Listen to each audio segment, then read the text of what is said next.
Stellen Sie sich einen ganz normalen Morgen vor. Sie stehen auf, trinken ein Glas Wasser. Greifen zu ihrer täglichen Blutdrucktablette sowie Millionen Menschen überlöscher. Is verhält sich sicher und vernünftig. Vom Arzt verschrieben. Da was, wenn genau dies Tablet etwas tut, worüber kaum jemand spricht. Was, wenn sie nicht nur ihren Blutdruck senkt, sondern aber Jahr hinweg still und Liesprozess im Gehirn beeinflusst. Damit Gedächtnis verlust, Konzentrationsbrand und sogar Demenz in Verbindung stehen können. Hier geht es nicht Angst, es geht Wissen. Denn Studien zeigen, nicht jede Blutdrucktablette wirkt gleich, und bei Menschen kann das Gehirn unbeabsichtigt der Verlierer sein. Blutdruck ist ein der häufigsten Diagnosen im Alter. AB60 nimmt fast jeder Zweitmensch Medikamente dagegen ein. Und das aus gutem Grund. Unbehandelter hoher Blutdruck erhöht das Risiko für Herzinfarkt, Schlaganfall und Nierenstein deutlich. Dahin den letzten Jahren haben Forscher begonnen, genauer hinzuschauen. Nicht nur auf das Herz, sondern auf das Gehirn. Denn unser Gehirn ist extrem empfindlich gegenüber Veränderungen im Blutfluss, im Salzhaushalt und in bestimmten Botenstoffen. Und genau hier setzen Blutdruckmedikamente ein. Sie verändern Gefäßspannung, Herzfrequenz, Hormonsystem. Meist lebensrettend, manchmal aber mit Nebenwirkungen, die erst nach Jahren auffallen. Viele Tiermenschen berichten über ähnliche Symptome, oft ohne sie mit ihren Tabletten in Verbindung zu bringen. Vergesslichkeit, verlangsames Denken, Wortfindungsstörung, Innerlier, depressiv, Verstimmungen. Der Gedanke liegt nahe, das ist halt das Alter. Da medizinische Forschung sieht, so einfach ist es nicht. Besonders spannend ist, dass nicht der niedrige Blutdruck selbst das Hauptproblem ist, sondern wie gesenkt wird. Manche Medikamente wirken sehr direkt auf das zentrale Nervensystem. Ender beeinflussen Elektrolyte wie Natrium oder Kalium, die für Nervenzellen lebenswichtig sind. Wieder andere verändern die Durchblutung bestimmter Hirnregionen stärker als gedacht. Wichtig an dieser Stelle, das bedeutet nicht, dass Blutdrucktabletten grundsätzlich gefährlich sind. Im Gegenteil. Sie retten Leben. Aber es bedeutet, dass nicht jedes Medikament für jeden Menschen gleich geeignet ist. Vor allem nicht im höheren Alter, wenn das Gehirn empfindlicher reagiert. Medizinische Langzeitbeobachtung haben gesehen, dass bestimmte Wirkstoffgruppen häufiger mit kognitiven Nebenwirkungen in Verbindung gebracht werden als andere. In einigen Studien zeigt sich bei leeren Patienten ein schnellerer Abbau geistiger Leistungsfähigkeit. Insbesondere dann, wenn mehrere Risikofaktoren zusammenkommen, höheres Alter, niedriger Puls, bereits bestehende Durchblutungsprobleme im Gehirn oder ein zu aggressive Blutdrucksenkung.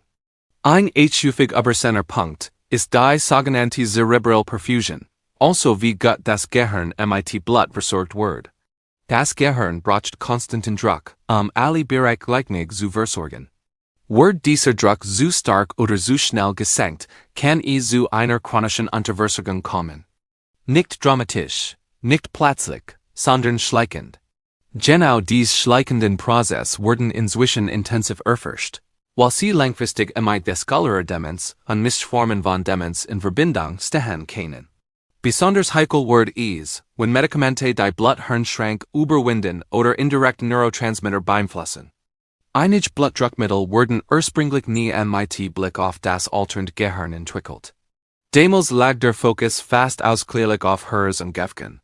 Heute wissen wir, das Gehirn sollte manchmal den Preis. Viel Hörst sprechen inzwischen offen darüber, dass bei Menschen überlöscher ein zu niedriger Blutdruck genauso problematisch sein kann wie ein zu hoher. Besonders nachts, wenn der Blutdruck natürlicherweise sinkt, bestimmte Medikamente verstärken diesen Effekt. Das Gehirn bekommt dann über Stunden weniger Sauerstoff, Naht für Naht, Jahr für Jahr. Und genau hier beginnt das eigentliche Problem. Diese Veränderungen sind nicht sofort spürbar. Niemand nimmt ein Tablett und bekommt am nächsten Tag Demenz. Es ist ein langsamer Prozess. Und genau deshalb wird so selten erkannt. Im weiteren Verlauf schauen wir uns vier Gruppen von Blutdruckmedikamenten genauer an, bei denen Forscher besonders aufmerksam geworden sind. Nicht sie zu verteufeln, sondern zu verstehen, wenn sie problematisch sein können. Worauf man achten sollte und welche Alternativen es gibt, aber die viele Patienten nie aufgeklärt werden. Den Wissen bedeutet nicht, Medikamente abzusetzen. Wissen bedeutet, die richtigen Fragen zu stellen. Und genau dabei hilft dieses Video. Beginnen wir mit der ersten Medikamenten, die in Studien immer wieder kritisch diskutiert wird, besonders in Zusammenhang mit Gedächtnis und geistiger Klarheit im Alter. Viele Menschen nehmen sogenannte Betäubler seit Jahrzehnten. Oft werden sie schon in den 50ern verschrieben und dann einfach weitergenommen. Betäubler senken den Blutdruck, indem sie das Herz langsamer schlagen lassen und Stresshormone wie Adrenalin blockieren. Das Herz wird entlastet, da genau dieser Mechanismus kann im Gehirn Nebenwirkungen haben. Denn das Gehirn reagiert sehr sensibel auf Veränderungen der Herzfrequenz. Wird der Puls dauerhaft zu stark gesenkt, kann das bedeuten, dass bestimmte Hirnaril weniger gut durchblutet werden. Wie allem bei älteren Menschen, deren Gefäße ohnehin nicht mehr so elastisch sind. Mehrere Beobachtungsstudien haben gezeigt, dass Tierpatienten unter bestimmten Beta-Blockern häufiger übermüdet, verlangsamtes Denken, depressive Verstimmungen und Gedächtnisprobleme berichten. Ein entscheidender Punkt ist, dass einige Betäubler die Blut-Hirn-Schranke überwinden können. Das bedeutet, sie wirken nicht nur im Herz-Kreislauf-System, sondern direkt im zentralen Nervensystem. Dort beeinflussen sie Botenstoff, die für Aufmerksamkeit, Motivation und Gedächtnis wichtig sind. Viele Betroffene beschreiben ein Gefühl von innerer Leere oder geistiger Dämpfung. Kein klassischer Schmerz, keine klare Nebenwirkung, das Gefühl, nicht mehr ganz man selbst zu sein. Besonders problematisch kann das werden, wenn Betäubler bei Menschen eingesetzt werden, die eigentlich keinen echten Puls mehr haben, oder die zusätzlich andere Medikamente einnehmen, die ebenfalls beruhigend wirken. Dann addieren sich Effekte, die das Gehirn langfristig belasten können. Wichtig ist, nicht jeder Betäubler wirkt gleich. Aber gerade Latier, fettelslich Wirkstoff, stehen hier stärker in der Kritik. Kommen wir zur zweiten Gruppe, entwässernd Medikamente, auch Diuretika genannt. Sie gehören zu den latesten und am häufigsten verschriebenen Blutdruckmittel überhaupt. Ihr Prinzip ist einfach, sie helfen dem Körper, Berschuschiges Wasser und Salz auszuscheiden. Dadurch sinkt das Blutvolumen und der Blutdruck geht nach unten. Was dabei oft unterschätzt wird, ist der Einfluss auf den Elektrolythaushalt. Natrium, Kalium und Magnesium sind für Nervenzellen absolut lebenswichtig. Schon kleine Verschiebungen können die Signalübertragung im Gehirn beeinflussen. Besonders, Kalium spielt eine zentrale Rolle für Gedächtnisprozesse und die Stabilität von Nervenzellen.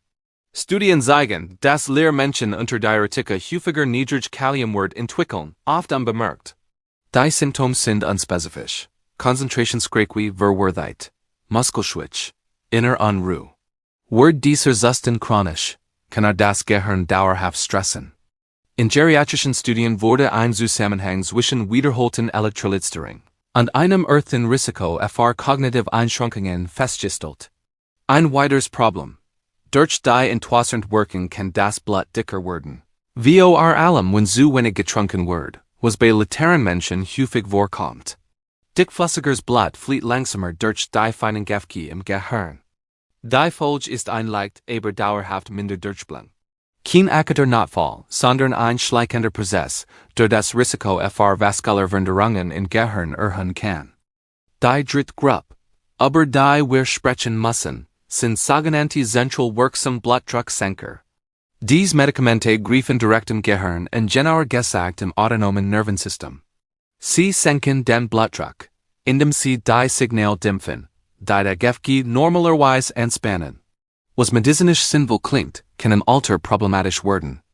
Denn diese Wirkstoffe beeinflussen genau die Hirnregionen, die auch für Wachheit, Aufmerksamkeit und emotionale Stabilität zuständig sind. In klinischen Beobachtungen berichten Patienten unter diesen Medikamenten aber stark Müdigkeit, Benommenheit, depressive Symptome und Gedächtnisprobleme. Gerade bei älteren Menschen ist das Risiko hoch, dass diese Symptome fälschlicherweise als beginnende Demenz interpretiert werden, obwohl sie, zumindest teilweise medikamentenabhängig sind.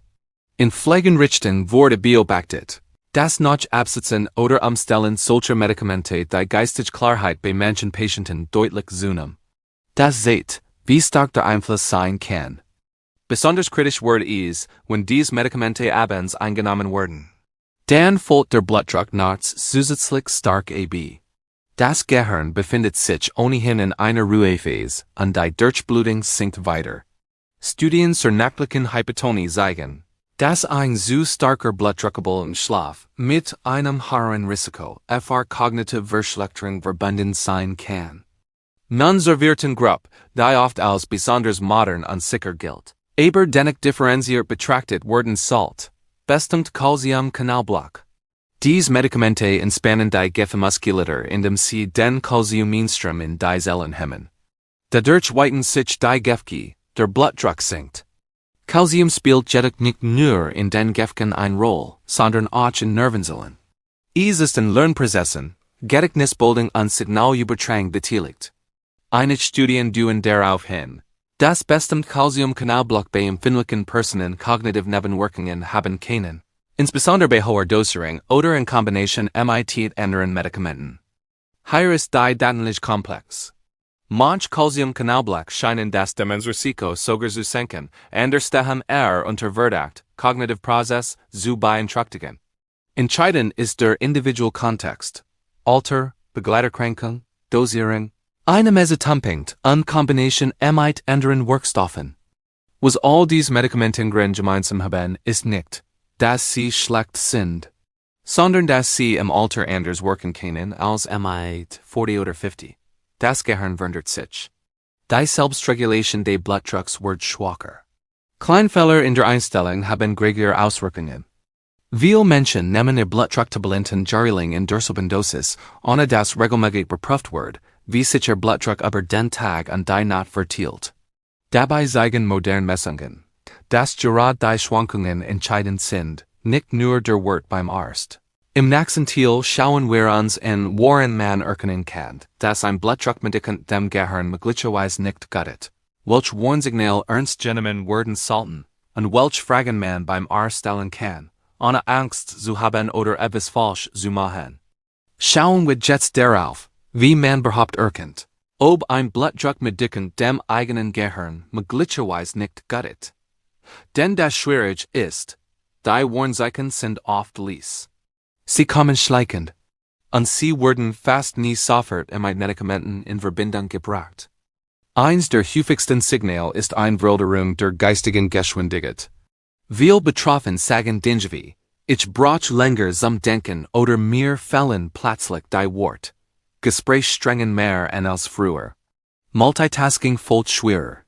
Das wird dann schnell als normales Altern abgetan, das Studien zeigen, dass solche Veränderungen auch mit einer veränderten Hirndurchblutung oder neurochemischen Effekten von Medikamenten zusammenhängen können.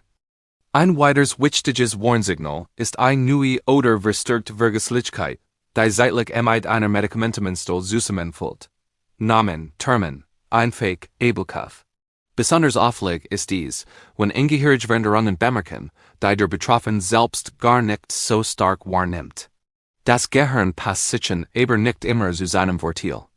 Auch Stimmungsschwankungen sind ein ernstzunehmender Hinweis.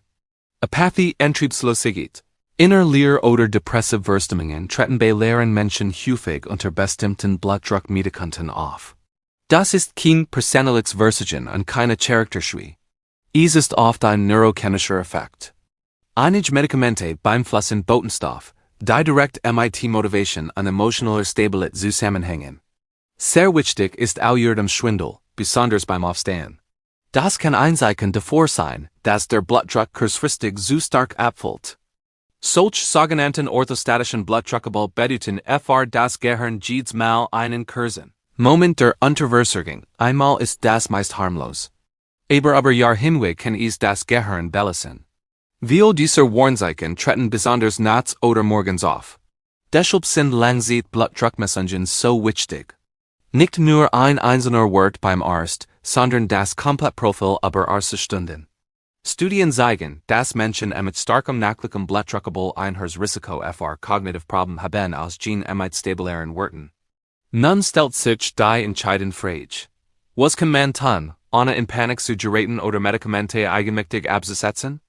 Der wichtigste Schritt ist nicht Action, sondern Kommunikation. Es geht darum, beim Arzt die richtigen Fragen zu stellen.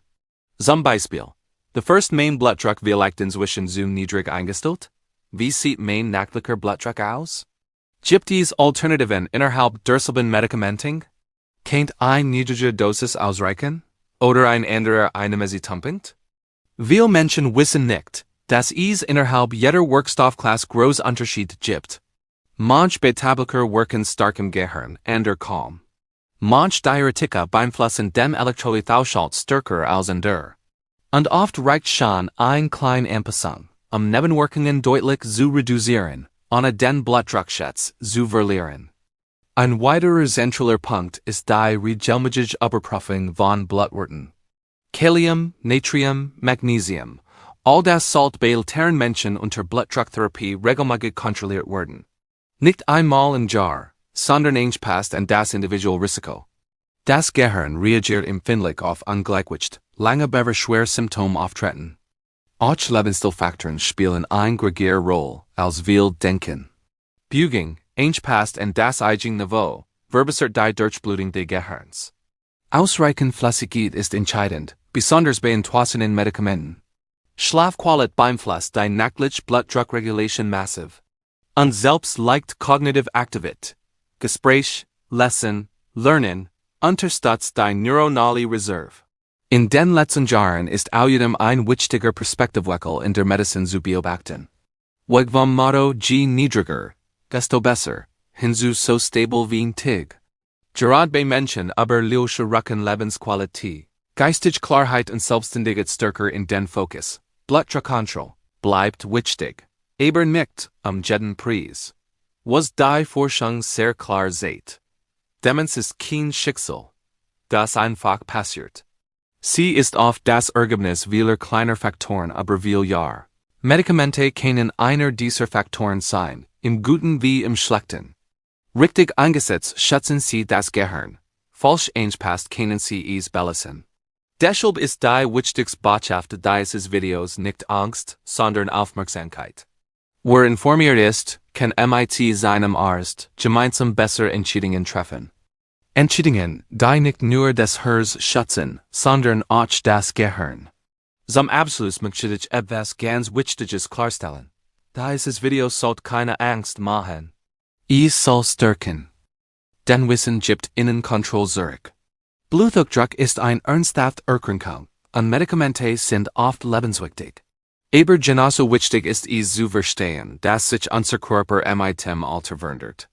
Was mit 45 gut funktioniert hat, kann mit 65 anders wirken. Das Gehirn ist kein Nebenschauplatz. Es ist das Zentrum unseres Denkens, unserer Erinnerungen, unserer Persönlichkeit. Wenn Medikamente aber Jahre hinweg unbemerkt Einfluss darauf nehmen, dann ist es kein Zeichen von Schwach, darüber zu sprechen, sondern von Verantwortung.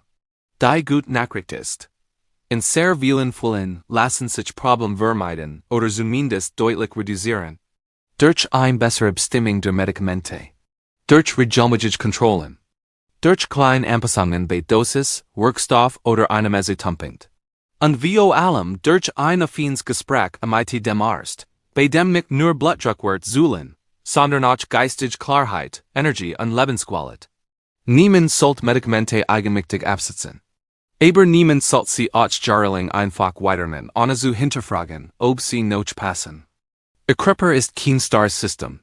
Und ihr Gehirn verdient genauso viel Schutz wie ihr Hers, wenn sie selbst Blutdrucktabletten einnehmen oder jemanden kennen, der über Vergesslichkeit, Benommenheit oder geistige Veränderungen klagt. Denn sehen sie das nicht sofort als unvermeidliches Alter. Sehen sie es als Signal, genauer hinzuschauen. Oft steckt mehr dahinter, als man denkt. Bleiben Sie aufmerksam, bleiben Sie im Gespräch. Und vor allem, geben Sie Ihrem Gehirn die Bedeutung, die es verdient.